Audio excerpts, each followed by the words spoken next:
And Right. we are live, so I am gonna watch excitedly. Have a great event, everyone. Thanks, everybody. Hi, I'm Jennifer Prokop, Jen Reads Romance, and I am really excited tonight to be talking about fantasy with some pretty amazing fantasy authors. Also, my cat is here. So, it's gonna be fun. It's like it's gonna be fun for everybody. What I'm gonna do is ask the authors to introduce themselves really quickly. And I like to do it with an icebreaker. Sorry, everybody, there's Maddie. And so here's my question today as you introduce yourself. So tell us about yourself, but also if you had to either invent or perfect an Olympic sport, what would you do? So I can start and give you an example because my favorite thing is I love swimming, but I think during the Olympic swimming competition and also track and field, I think this would work. They should have an extra lane and like just like the person who like works out really hard at the gym, right, should be in that lane so that you really have a sense of like just how inhumanly fast some of these swimmers and like runners or high jumpers or whatever really are. So that's what I would do to perfect the Olympics. Okay, Leslie, you want to go next? Yeah, sure. Hi, thank you. I'm Leslie. I write as El Penelope, and I write fantasy romance and paranormal romance. Song of Blood and Stone is the start of the Earthsinger Chronicles, which is my fantasy series. And the final book in the series comes out in 2 weeks. Like I said, it's Requiem of Silence. So if I had to choose an Olympic sport to perfect, well, this is the first year that my favorite sport, rock climbing, is in the Olympics. And there was some controversy because there's 3 different types of climbing and they kind of combine them all together. And it's very difficult to perfect all 3 types. So I would probably, and this is like in the weeds, but I would take out speed climbing because that's not even a thing and just leave the regular climbing that most people do in the Olympics. And I think that would make it perfect. Perfect. Lexi, you want to go next? Hi, I'm Lexi Ryan. I'm the New York Times bestselling author of contemporary romance, and I've just recently added YA fantasy to my resume. Loving it. These Hollow Vows came out in July, and the next book will come out next July. This is tough for me. I'm actually a hardcore CrossFit nerd, not in that I go to the CrossFit gym and do awesome, because I don't. I'm really terrible at it, but in that I love to watch it. And it's like the CrossFit Games right now. So if there was some way to do that, like, I mean, that's what they're doing right now, but like, acknowledge it like because they do everything. That's the whole idea, is being like well-rounded and being able to do the Olympic lifts and run. And they don't do rock climbing, but like somehow have Olympians that compete in everything. Oh my gosh, can you imagine these big Olympic lifters at like the heavyweights doing ice skating? Or I would watch that. Okay, Jennifer? My name is Jennifer Eastep. I am the best-selling author of the Crown of Shards series, the Elemental Assassin series, and a whole bunch of other fantasy series. My latest book is Capture the Crown, Gargoyle Queen #1, which came out in July. I was actually tweeting about this earlier. Like, the Olympics have like really inspired me. I want to write like a volleyball romance now, which I know nothing about volleyball, but I've always been wondering over the past couple of weeks, like why the women, and like, especially in the beach volleyball, have to wear like the little bikini outfit and the men get to wear like regular shorts. I mean, I think they should all be able to wear the same thing. Did you hear though that the Norwegian team got fined? Yeah. And Pink was like, I will pay that fine. So my son plays volleyball and I was a pretty bad volleyball mom. At one point I was like, how do you know when to like jump? And he just was like, okay, ready? Effie. Hi, I'm Jeffe Kennedy. I write fantasy romance, romantic fantasy. It sort of depends on who's publishing it. I'm the current president of Science Fiction and Fantasy Writers of America. Thank you. And let's see. I have a lot of different series. My most recent, I'm a hybrid author, so my most recent traditionally published series, The Promised Queen, came out in May. And then I just released the second book in my Bonds of Magic series, Bright Familiar, came out in a couple of weeks ago.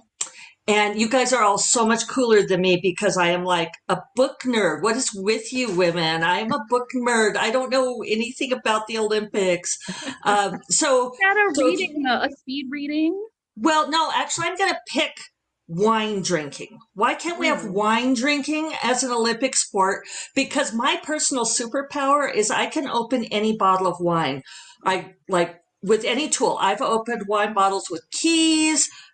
So I can open any bottle of wine. So maybe we could have like a triathlon competition that would involve opening the wine and drinking the wine and recovering from the wine drinking. Well, and a possible rock climbing event could be like climb Mount TBR. I like it. I like it a lot. Right? Like stack up all your books and just go. Well, I am really interested actually in, since this is for Love Sweet Arrow. So one of the things I'm going to ask everyone to do, a lot of you just like mentioned really quickly your latest book. I would like to hear about your latest book, like on a little more in depth, because I think it's always a great opportunity at the top when everyone's here to kind of sell it.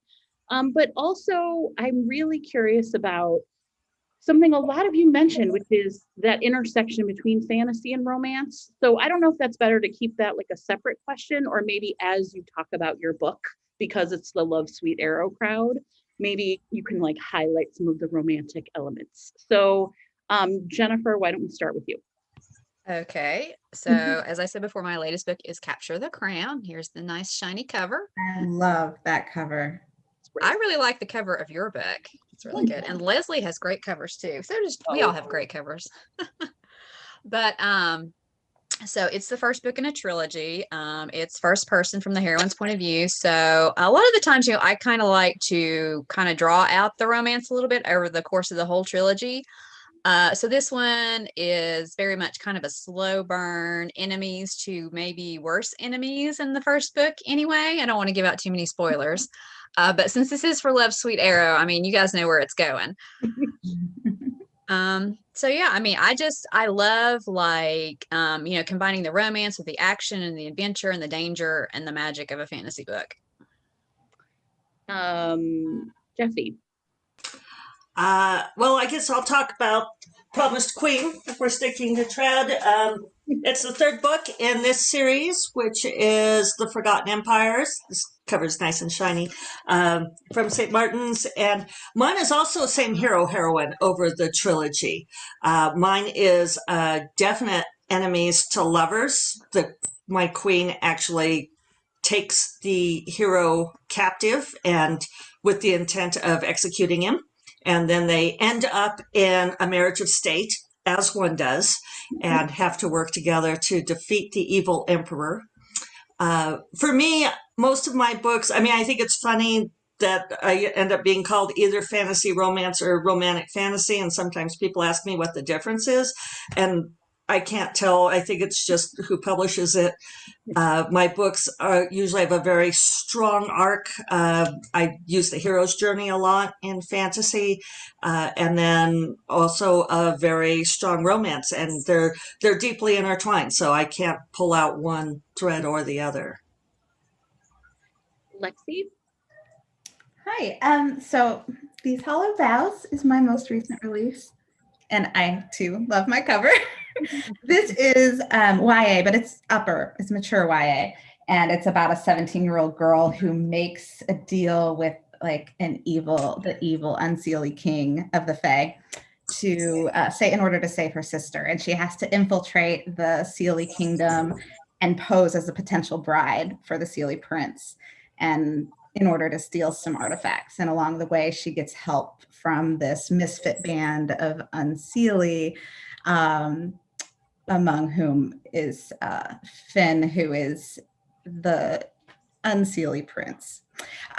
So yeah, it's a love triangle, which is what I'm known for sure. There's a big romance element. This is a duology though, so there's not happily ever after at the end of one book. It's just the arc continues over two.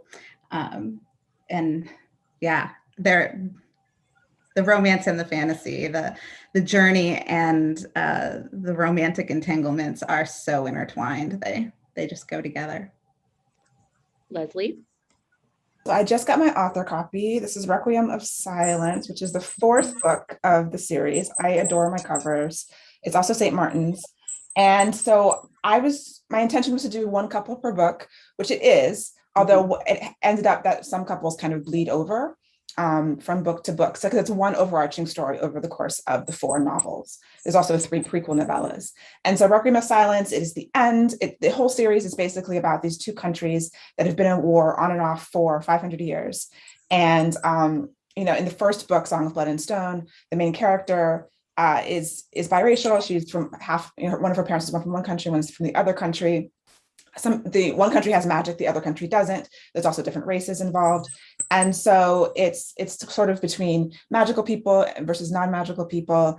And the quest is to defeat the evil king who, spoiler, comes back in the 4th book. So it's like, he's not quite gone yet, as these things tend to happen.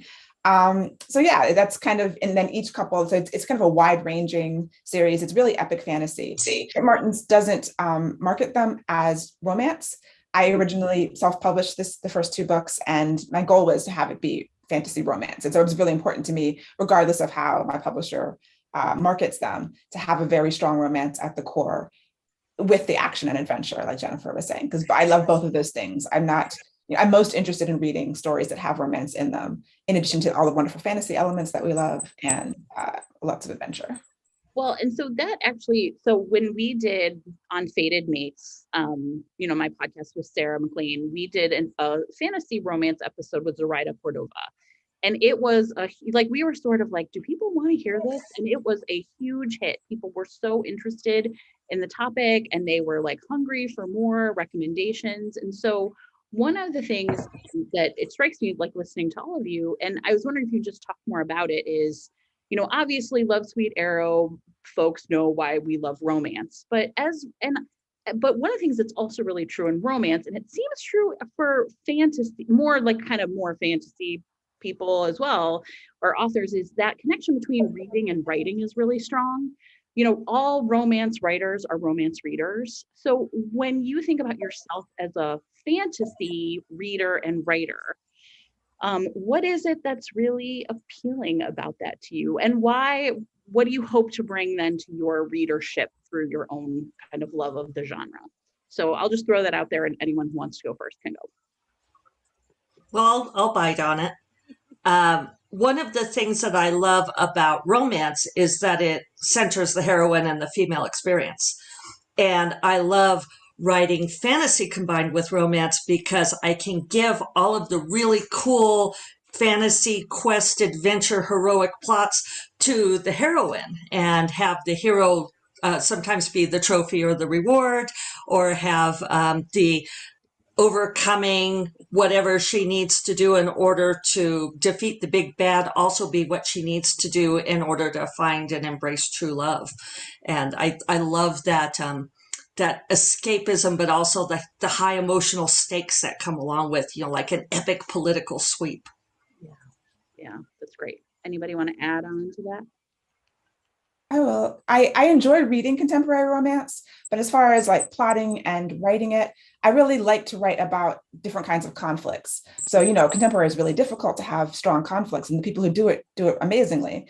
And I just find that having, some, villain or some kind of evil to defeat is one of the reasons why I love fantasy. And it brings something to the romance. So they can still struggle over their interpersonal conflicts, but they're also trying to struggle against this antagonist that they have. That is, and there's high stakes, there's world stakes often for their land. And then there's the addition of magic and just interesting, like I love world building so much. So there's so many other elements that come into play when you have the romance with the fantasy elements. And for me also trying to deal with, I love fantasy because it holds up a mirror to our real world. All of speculative fiction does. And so I can take off like the baggage of, our real life problems that we're experiencing, but still deal with them in a fantasy world, whether it's a metaphor or whether it's actually the same problem, just through a different lens. And that's really interesting to me. And that's kind of what I bring to my work, trying to examine these problems like racism and prejudice and things like that, but in a different world with, different ideas about things and different possibility. So interesting. Lexi or Jennifer, what do you think? I mean, I think ultimately it's about the power of overcoming. So when I write a lot of contemporary romance, and I tend to throw a lot at my characters, right? The same way I throw a lot at Bree in these Hollow Vows. So at the root of it, it's that hope and that belief and that reminder to the reader and to ourselves as we write that we can overcome, that we can do hard things, right? Like, and that the end goal, whether it's, you know, something bigger than ourselves, or a world that's a little more just, or someone who loves us unconditionally and whom we can love in return, is worth it. And I just think that there's just in both, there's so much to be said for that reminder of the ability to overcome and the ability to work through. Jennifer? I like to read and I like to write books that have a little bit of everything in them. You know, I like the action, the adventure, the danger, the romance, the magic, the world building. So for me, fantasy, it's the perfect genre to write in because you can put all of that stuff in there. And like Leslie says, you know, when you do have the fantasy world building, it automatically creates like so much conflict for your hero and your heroine because like in Capture the Crown, you know, like Leslie's books, my hero and my heroine are from these two kingdoms that have been at war forever. And, you know, there's been massacres and like all kinds of these political plots. But then what makes the romance extra special to me is like when two people can overcome like all those obstacles between them, you know, overcome like these centuries of hostilities or backstabbing or betrayal or whatever the conflict is between them. And, you know, I just think fantasy is a way to kind of heighten the stakes quite a bit. Yeah, sure. That totally makes sense. One thing that I was really interested in it is that Leslie and Lexi both talked about like sort of contemporary romance, but I was talking to a friend of mine and she actually had this really interesting question. She loves fantasy. And I was sort of like, if you could ask like, these fantasy authors anything, what would you ask? And she's like, you know, everyone always talks about world building, and trust me, I want to hear about world building too, because I'm fascinated by that process. But she said, I wonder what kinds of research fantasy authors do. Because it seems to me like you would have to, I mean, she was like, you know, medieval weapons, like what are, like, you know, because yes, I think I'm sure people just think like, oh, you just sit there and make everything up. But I know for a fact that there is a ton of research. So what's something that people might be surprised to know that you spent some time researching? I researched a ton, even for a Second World Fantasy. So mine is an alternate 1920s time period. I didn't want to put it in a medieval time period, but even though, so I wanted the early 20th century technology. But I had to research everything from like crops and plants and like what can possibly grow in the desert, how much water things need, to things like fire extinguishers, like when were they made, how they work, like early ones. I was like, well, can I have that in a 1920s-esque? I mean, it's fantasy, so I have a lot of leeway, but I wanted it to be kind of grounded. Stoplights, you know, the early stoplights, like semaphores, just random things. So whenever you're doing world building, I find I need to research like military, government, economics, like anything you can think of. I look up constantly just to think of, okay, well, I have multiple countries and they have different governments and, you know, currencies and, you know, routes of trade for agriculture. Is that my hero is a rebel prince, that he's been captive in the mines since he was a boy, and he stages a rebellion and is, you know, escapes and gets out. But his first weapon and primary weapon is he starts making a bag of rocks, and so he, you know, gets a piece of shirt and he starts collecting rocks and keeps them in it, and this is something he carries with him on his journeys. And at each land he goes to, he takes out one rock and takes a rock from that place every time he conquers it. So he carries around this bag of rocks and he swings it and he uses it as a weapon, right? So I'm like, what do you call this weapon? And I did so much research. And, you know, like one of my best friends is Grace Draven, who's a huge medieval weapons geek. And I got Grace and her husband on it. nobody knew what this thing was called. It's like there was no good word for this thing. So I ended up calling it a bag of roca, Okay, sure. which is a bag of rocks. I was like, I thought you were going to be like Goliath or like something, right? No, it's a bag of roca. See, there you go. That's amazing. I love, that's a great story. Okay, Jennifer or Lexi, like cool research. I always say that I write fantasy so I can make the whole thing up. Fair. I mean, no judgment, right? But, even then, even when you're like building the world from scratch, I like go off on the weirdest tangents. Like the other day, with Capture the Crown, it's like a gladiator set world. So I've done like a lot of mythology research, especially like Roman mythology, Greek mythology, Norse mythology. And then the other day I just had this random thought. I needed like a fantasy animal to put in a book. And I was like, are jackalopes real? I'm like Googling, are jackalopes real? No, they are not real, but they went in my fantasy book anyway. See, but at least you knew, right? Yeah. Lexi, what about you? So I'm writing in the mythical world of fairy. So for me, it was going into the legends of the mythical monsters and creatures. And I grew up with 4 big brothers who played Dungeons and Dragons all the time. So like I'd sit on the stairs and watch them in the basement while they like fought off these monsters by rolling dice. And and so, like that's kind of the roots of my like obsession with these mythical monsters. And then I would do a lot of research and figure out what I wanted my take on it to be. So, in these Hollow Vows, I have, my own take on the Sluagh, my own take on the Banshee, my own take on the Death Dog, so that the research is both to inform me of like what's out there and what the general consensus about there isn't much consensus, but there's some consensus about these mythical creatures. But then it's also like a brainstorming exercise. Like I feel like research in its best forms makes your plot better beyond like the obvious, oh, it's more accurate. Well, I'm making it up. I get to make my own rules. Now it's just better because it sparked all these ideas. And now this thing that I thought maybe would be on the side becomes a big plot point or something that really challenges my protagonist in a new way.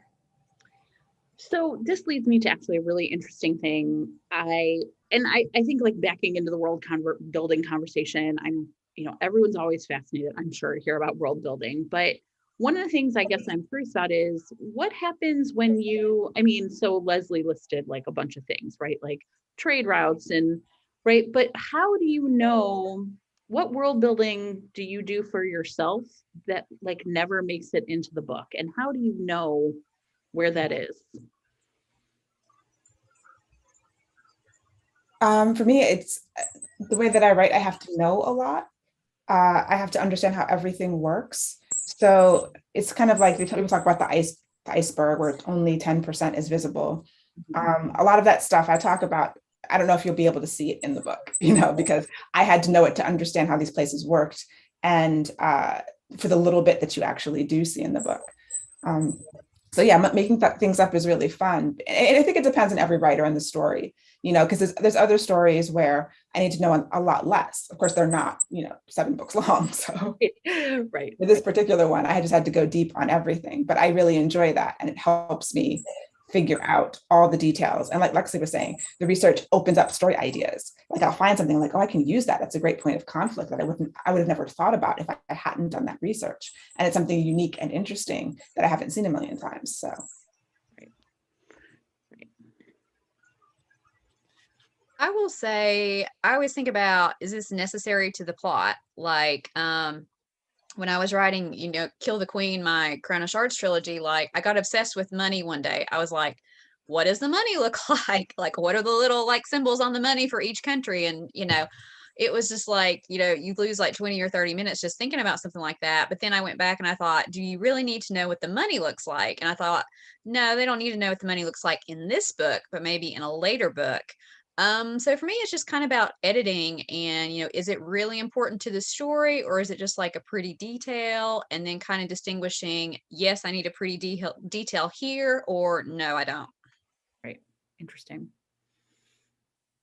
So I was just teaching a master class on world building last weekend, and one of the things I was telling people is I keep a list of like all of these different things, like what's the geography and what's the religion and what is the what are the gender roles, and all of these different things that I kind of go through and reference. But my favorite graphic for world building is this one that I found that shows this great big iceberg, and beneath the water is all this stuff. There's all these words in it of what's beneath, and then there's just the tip, and you just have those few things that you end up showing in the story. And for me, I try to keep it really tightly relevant to character. It's like whatever the character needs to know at any given time, and just weaving in those details. Interesting. So for some people it's plot and some it's character. It probably depends on the book too.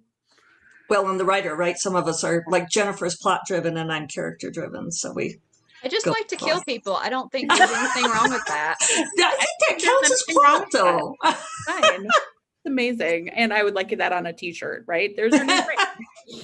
Lexi, what about you? World building?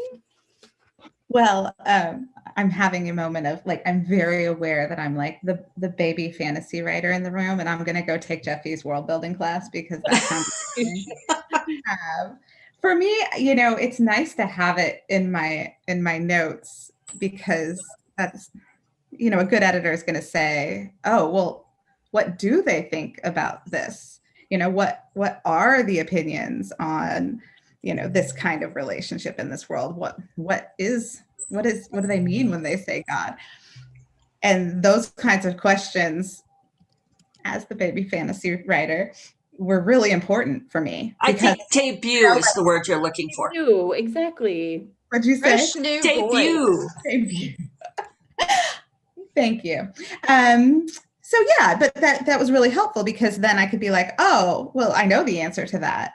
And I just needed somebody to say it's important enough to include, because I tend to be so character focused that I don't want to waste time telling you anything else. I mean, at one point, my editor said when I was writing the second book, she was like, there's mention of, out to the east. And she says, what's to the east? And I was like, obviously it's the unseen territory, like the map's right there, but it hadn't said it. Like in my brain, everybody's memorized this map. They've looked at it. My brother drew my map, you guys, if I can just get off topic for a second to tell you what a lucky writer. I love a map. I actually saw this. It's incredible. Yeah. So no, but it was very eye-opening to me to see the kinds of things that I didn't think needed to be on the page, that I already had the answers to, for the most part, in my mind. Just having a good editor say, so what is this? What is, and then you squeeze it in and you make it, if you are character driven, you make it come out as part of the character and it feels more organic. But still, I want to take that class, Jeffy.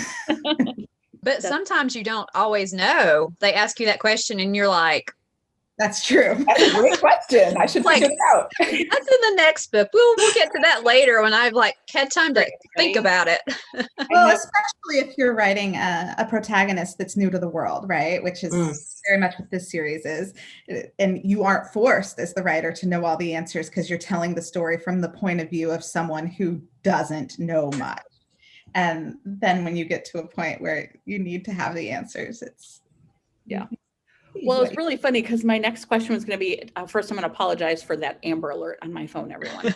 I was like, is like, yeah, like if you, I mean, one of the things I'm fascinated by is, I mean, you've talked about the editing process already, is like, sometimes can you find like your own, I don't know if you'd call them holes or sort of places where like the weft and the weave of the world building isn't as tight as you want, or do you need an outside reader to sort of point that out? I mean, so how does like the work of repairing the world, is that like a fun process, or can that be stressful, or is it just like a new opportunity? So Lexi's talked about a little bit. You don't have to add more if you want. For me, it's both. I mean, I'm a huge reviser. So that means that anything that someone reads of mine, I've already rewritten everything, probably more than once. And that's just because my process is messy and it necessitates lots of revisions to make it a cohesive story. So I'll see lots of things that will require rewrites before anyone else reads, and then there's more. And I think it's both stressful and joyful. Not to like take the easy answer, but there are moments that it's joyful because you see the whole, and then it becomes this productive thing to fill it, and the world becomes richer before your eyes. And then there are moments that someone asks you a question that's really hard. It's stressful, but you get there and then it's happy again. Yeah, I find a lot of plot holes myself because I'm a pretty close reader. So I find plot holes in other people's stuff. Like I think that's one of the things I'm good at.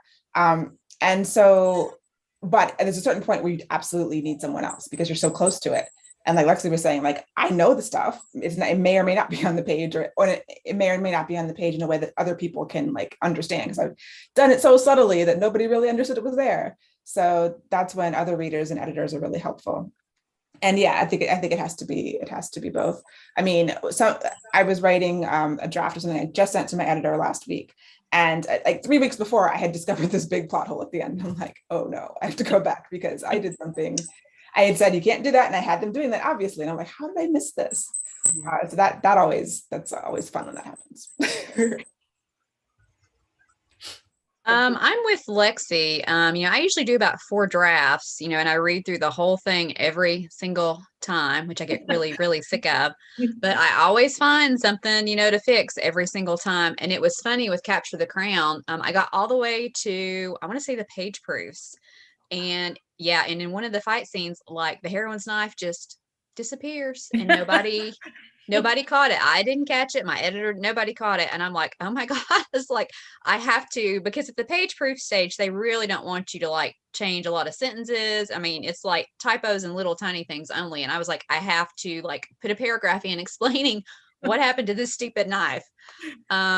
So yeah, that one was probably a little more stressful than most, but no book is perfect. I mean, as soon as you send it out there, somebody's going to see a typo in it or some little detail that, you missed, even though you've read it like 10 times already.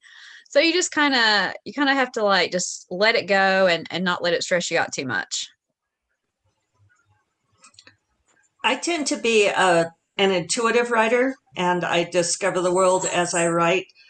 Leslie and I are like the polar opposites on this because she's like totally analytical and I'm totally intuitive. Like George R. R. Martin uses the analogy of being a gardener, like I plant the seeds and let stuff grow. So my favorite thing is like when I have seeds that I planted in book 1 and I get to the end of book 3 and it's like all of a sudden I discover what this thing was there for. I'm like, oh my God, that's why that was there. And it's just super cool, but I don't feel like I'm doing it. I feel like it comes from beyond. That's like the magic of writing. I mean, right? It's so cool to hear about people's process. Okay, here's a question. I have it. Okay, so I mostly read romance. I'm not gonna lie to you. I mean, I read fantasy romance, but if it's a romance, I'll read it. But one of the things that strikes me, I would love for you to talk about what you feel are the hallmarks of prose, of your prose, because like I was thinking about it today as I was like kind of diving in and out of your books. The writing in fantasy is so lush. And part of me feels like it's because the responsibility of the writer to really render the world, right? Like it has to be both like sort of entertaining and mysterious and, but at the same time, like really solid. I have to understand where the knife went, right? So when you approach like literal sentence level craft, are there hallmarks of fantasy writing or things that you're trying to do as a fantasy writer that you think are like special and awesome about fantasy?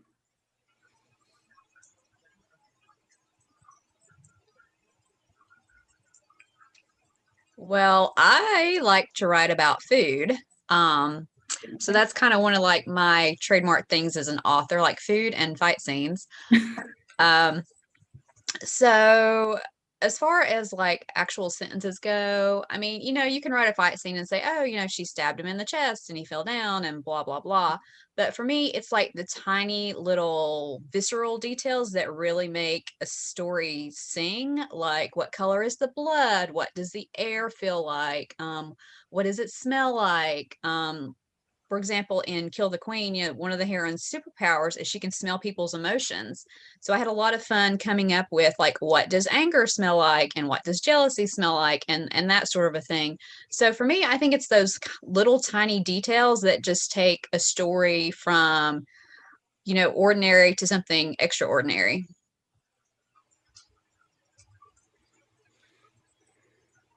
I'm trying to decide how I would describe mine.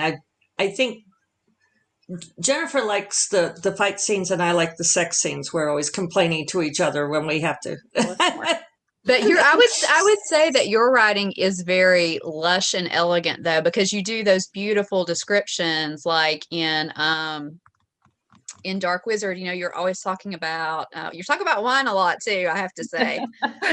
It's on brand, I'm telling you. But I can't remember if is it the heroine or the hero that has the wine and the roses smell. Oh, she smells like wine, and her magic smells like wine and roses to him. And that's just a beautiful description. So, yeah. Jennifer answered it for me. Sorry, Leslie. I was just going to say that, like, I think a lot of, regular epic fantasy readers have a very high tolerance for longer descriptions, a little slower pace to set the mood and to set the world. I personally have a smaller tolerance for that. I skim a lot of descriptions. I don't tend to write overly descriptive things because a lot of times I don't even understand like what these things are, like terracotta and buttresses. Like when you describe architecture to me, I don't know what that means. So I just skim it. I could look it up. That's true. I could educate myself, but I choose just to go to the action. So my personal writing style is like, the first few drafts, like no one has any clothes on, you don't know what anyone looks like, they just are in rooms and they're doing things. And I have to go back and constantly add some of that, enough for me. And I think it's probably not enough for some people, but it's enough for other people. So it's just like a personal taste in styles. That is. So when I'm reading a lot of things that are very, very, very descriptive, it's like, that's nice. I recognize that it's nice, but I just want to get back to what people are doing and saying. And I think it's just reflected in how I write. I'm sitting here trying to think if my fantasy writing style is really any different than my contemporary romance writing style. And of course the answer is yes, but it's only yes because of who's seeing the world, right? We get to write through the eyes, whether we're writing in like a deep third person or first person, as I do. Unless you're writing like true omniscient, you're describing the world through the eyes and experience of whoever you've chosen for your point of view character in that scene or book or whatever. So that's what makes it different. I don't do a ton of description. I enjoy reading it when it's done well, and a lot of people do it really well. But I tend to be more sparse with it just because I feel like I'm not doing it great, or I get bored as I'm writing it. And so I only write the parts that I think are fun. So I like lots of sexual tension and I like angst. Well, this is what romance readers love that. I mean, it's just interesting to me because I do think that, like, when you talk about like the craft, right? Your craft is more than just characters and plotting. It's also about sentences and paragraphs and chapters. And, I'm just really curious about how that feels. I love to hear writers talking about writing. Yeah, and I wonder how much of it is conscious too, because as soon as you started asking about sentences, I started thinking, what kind of sentences do I write? I don't even know. But I've written like 30 some books, Before we started, everybody, I was like, look, I came with my own questions. Sorry, everybody. I've had questions. A lot of times, I think it's just like a vibe. Like when I'm writing sentences, it's a musicality and an energy and a rhythm to it that I'm trying to achieve. So I've heard people say that they don't go back and edit like little words, and changing words here and there doesn't matter. For me, when I'm changing words here and there, it's about the rhythm. I'm trying to achieve a rhythm in my head as I'm going through it. And that some of that's pacing and some of that's just like an intuitive vibe to the writing. And yeah, because I don't know that I consciously think about each sentence in that way. Sure. Yeah, but it's like the overall feeling. Well, so and I know not everyone has like multiple series under their belts, but Jennifer and Jeffe, like when you're switching then to a different fantasy world, do you feel the writing change when that happens, or do you feel like there's sort of like a fantasy kind of like language that's universal? Some of it's certainly going to be like the fantasy language. I've written contemporary and contemporary BDSM too, and that's really different language for me. But switching between different worlds, there's some differences. The feeling that infuses the world. I was sort of thinking about this last question too, that one thing I do on revision is I wordsmith a whole lot. And when I'm drafting, I square bracket words all the time. So I'll just and his angst. And then I go through and I search out all of these square brackets and come up with what's a better word than angst? What am I really trying to say here? So Pathos. Like me, I didn't realize there was someone who wrote so similarly. Because otherwise you just get stuck, right? You have to keep Just want to keep going. Yes, because you don't want to stop and look up synonyms for angst. You want to get the draft done. Stupid word here. Jennifer, anything to add about prose? Well, I kind of fall in the Jeffe camp too, because I will just sometimes literally write, and they have sex here and it's wonderful. And now we're going back to the fight scene because that's what Jennifer really wants to write. But I do a lot of copy editing, which Jeffe has kind of been on me to let it go a little bit more, but I don't know that I can do that. And like Leslie was saying, switching out the words, he walked into the room. It's like he strode into the room with purpose. It's all about making the scenes more vivid and just the writing stronger. Yeah. And I do find when I go between the various fantasy series, because I write a lot of urban fantasy. So, it's a modern world, plumbing, electricity, all those things that I really had a hard time trying to figure out how to have an epic fantasy book without it actually being, oh, we have electricity. Yeah. It's like, no, we have these magical rocks that glow by themselves. The bag of rock. The bag of rock. Yeah. Bagaraka. So the writing does change a little bit. When I sit down to write an epic fantasy book, I try to have more of a grandiose, kind of a bigger style, which some folks have told me that it comes off a little bit as YA. I think maybe just because there is so much YA fantasy out there right now. And because you're a woman. Yeah, that too. And it's first person and, all kinds of things. So for me, it is a little bit of a switch in my head, and I do try to make it as distinctive as possible. Yeah, interesting. We have a question from someone watching. Amber wants to know, what is the hardest thing about the writing process for you?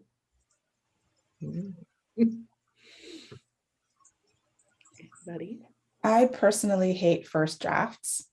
I do fast drafting. So I try to write the first draft as fast as possible without any editing to get to the end so that I actually know what the book is about and then start revising.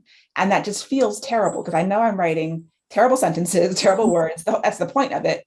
But it doesn't really feel like I'm writing until I get to revision. And then it's like, oh, now I actually know what I'm doing. I know all the parts that I wrote that I have to change because I figured that out afterwards. And it feels just like doing something, like making words that other people can read. Whereas the first draft just feels like trash and it's kind of demoralizing. But when I don't do that, things don't go well at all. So it's my process and I have to embrace it, even if it feels terrible. Yeah. A friend of mine called that the zero draft. Right. Yeah. Right. I wouldn't let anybody see this. It's barely readable. I can barely read it. I would say my process is very similar to Leslie's. I've actually heard it called a vomit draft, which I think is a great way to describe it. I'll do 5,000 or 6,000 words a day, and it's a hot mess. It is. And when I get to the end, I have the book, but for me, I dread that second draft because you have to go back in and rewrite and revise. And that's what takes me the longest. Because that's when you really have to think about all the little pieces that go together. So for me, the second draft is the hardest, but once I get through that, I have quote unquote a real book. And then a lot of it from there is just editing, copy editing. So yeah. I think for me, oh, I'm sorry, Leslie or Lexi, you unmuted. I was just going to say, for me, it's a little bit half and half of those, because the first draft is wonderful because I feel so incredibly productive, because then when I'm writing my first draft, and it's never really a complete thing that anyone could read, but when I'm writing it, my goal is words, right? So whatever my word count for that day is, not 5,000 or 6,000, that's incredible. They're But not good words though. Is I want to hit that, and I can do it, and it's awesome. And then when I have enough that I need to go back, and I write out of order, so I just always have. It's really, that's the way my brain works. So when I have to like take all those pieces, put them in order, figure out how they work together, stitch them together, and make it work, that's both incredibly painful and incredibly satisfying. So it's like everything has its like really awful part. Like the first draft I hate because I don't trust that I'm going anywhere. I don't know what I'm doing. I don't know if it will become a book, even though it always does. But it feels so good to get work done and to be like, check, I did the thing. Whereas the second pass through, I might be like, okay, today I want to get through 20 pages. I just want to make 20 pages that someone could read in order and it makes sense. And sometimes that goes super fast, and sometimes I work all day and I can't hit it. So yeah, every part has painful things, but every part has like wonderful, joyful moments in it too. So I'm going to say it depends on the day. Probably whatever part I'm doing right now, I think is the hardest. Fair. You know, for me, I think it's wrestling with the fact that I'm up to like 53 published titles or something at this point. And you know, every freaking book is different. And I hit this stage, and I'm thinking about the book I'm writing right now. I'm at like 35,000 words, and it's not structured. The story isn't going the same as any other book I've ever written. And yes, Lexi, it happens on every book. And I start thinking, this book is not going to work. This is going to be the book that I'm going to have to like push back the release date, because I'm just going to have to start over because it's not going. And it's that wrestling with that doubt, that worry that it's just like, what is this book? What is art? Who am I? Oh, that's so hard. The middle seems very hard, everybody. Okay, so a question I really like to ask is, like, let's say that someone was like introducing you, right? And they were like, a hallmark of her work is, like, how would you describe, or what would you want people to say is a hallmark of your work? Jeffy, you have 50 books under the belt, so we're going to call on you first. Give everybody people will say really attentive, loving heroes, and strong female relationships. Okay. I get that a lot. Yeah, that's nice. I like that. We're romance people. We love it. We love that. Yeah. Jennifer, what about you? Well, I would hope that they would say she writes really fun, entertaining, fast-paced books. But probably they would say, you know, I like to write about food, and I just like to kill a lot of people, like in the most gruesome, creative ways possible. So, And then they go have barbecue. yeah, they have barbecue a lot. A murder meal, if you will. Yeah. All right. Leslie, what about you? I feel like I'm always writing about the same thing in different ways. I'm always writing about a heroine who is trying to find her place in the world, trying to find where she fits. That's what I feel like. I'm not sure if other people would say that or not, but yeah. Okay. Core story. I know. What's your core story? Exactly. Lexi? People would probably say for me, like, sexy angst. Like, That's a great tagline, though. Nothing wrong with that. That's amazing. Yeah. See, I love asking people that question because I feel like it really gets to the heart at like what you're trying to do and what people see in your work, right? Okay. So we have 8 minutes left. So I have one before we do I like to end with recommendations, but before we do that, why don't you tell us at the beginning, you talked about like what your newest book is that we can go get on the shelves right now, but I would love to hear about what you're working on next.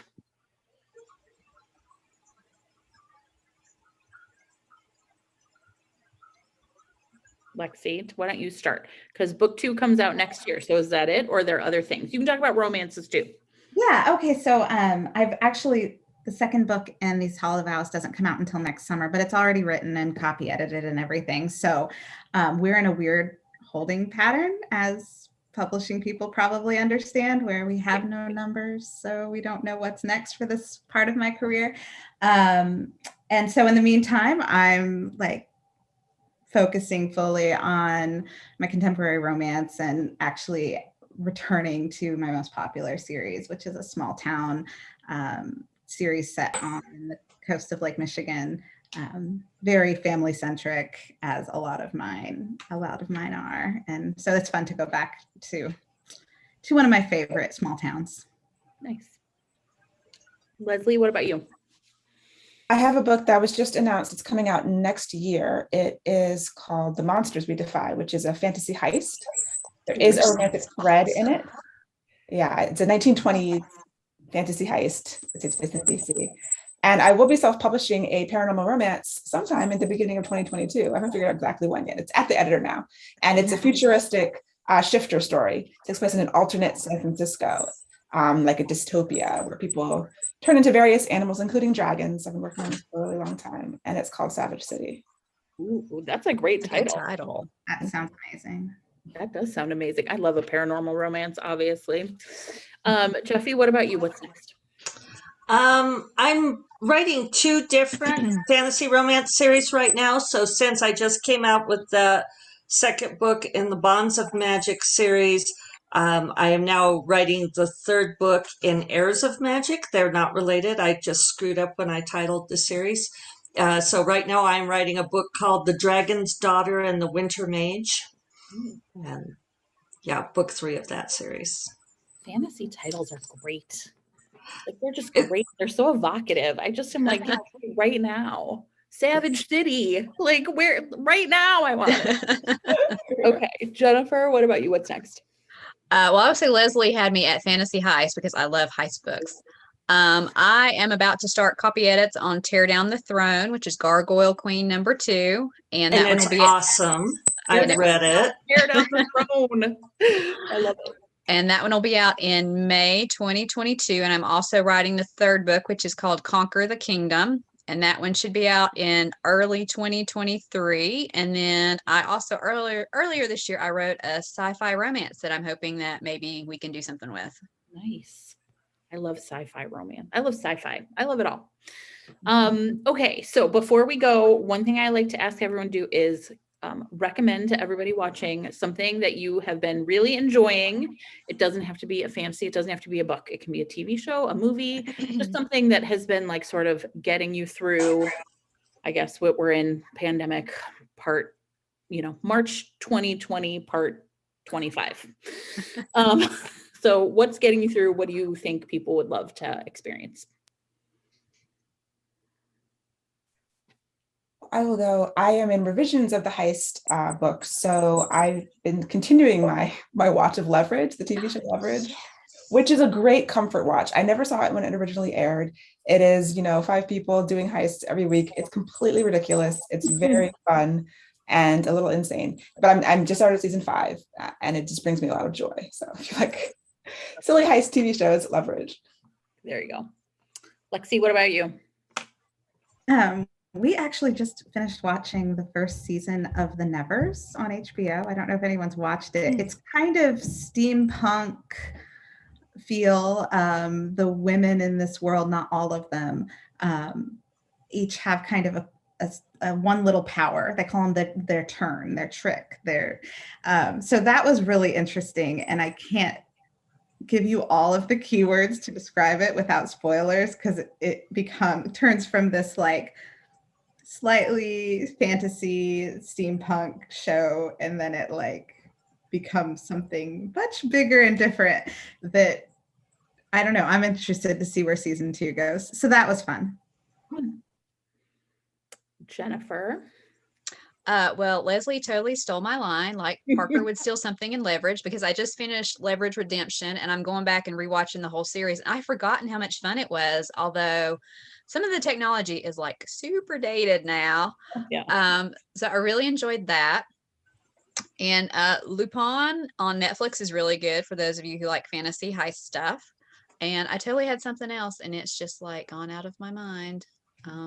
It's Friday night. Yeah. Right. Jeffy, what about you? What are you loving right now? So I'm reading a little bit out of my usual lane, but I've been reading a book by Victoria Helen Stone, she writes Romances Victoria Doll. And I've known Vicky forever and I'd read her romances.